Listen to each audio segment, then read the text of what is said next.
दैसर विधानसभा प्रमुखपदी तेजस्वी घोसाळकर यांची नियुक्ती करण्यात आलेली आहे। तेजस्वी घोसाळकर यांची नाराजी दूर करण्याचे उद्धव ठाकरेंचे प्रयत्न आहेत। तेजस्वी घोसाळकर पक्षात नाराज असल्याची गेल्या काही दिवसांपासून चर्चा होती। या संदर्भात अधिक माहिती घेऊयात आमचे प्रतिनिधी महेंद्र जोईल यांच्याकडून। महेंद्र, आपण सध्या पाहतोय दैसर विधानसभा प्रमुखपदी आता तेजस्वी घोसाळकर यांची नियुक्ती करण्यात आलेली आहे, काय अधिक तपशील?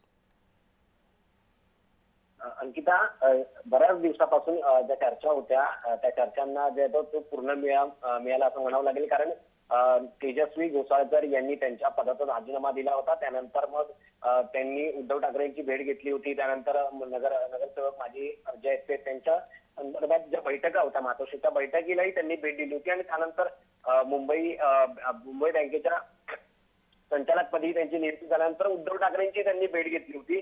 त्यामुळे उद्धव ठाकरेंच्या जवळ आहे आणि उद्धव ठाकरेंच्याच पक्षात असंही एक प्रकारे आपल्याला म्हणता येईल। तेजस्विनी घोसाळकर यांना जी आहे ती विधानसभा ची जबाबदारी दिलेली आहे, दैसर विधानसभेची जबाबदारी दिलेली आहे। त्यामुळे उद्धव ठाकरेंनी हा आदेश देऊन जे आहे ते महिला विधानसभा प्रमुख, विधानसभा संघटक, विधानसभा संचालिका अशा या नियुक्त्या जाहीर करण्यात आल्या आहेत। आणि अशी माहिती आहे ती शिवसेनेच्या मध्यवर्ती कार्यालयातून देण्यात आलेली आहे। त्यामध्ये विधानसभा प्रमुख तेजस्विनी घोसाळकर दैसर विधानसभा आणि शरयू भोसले बोरिवली विधानसभा अशा काही ज्या आहेत त्या नियुक्त्या करण्यात आल्या आहेत।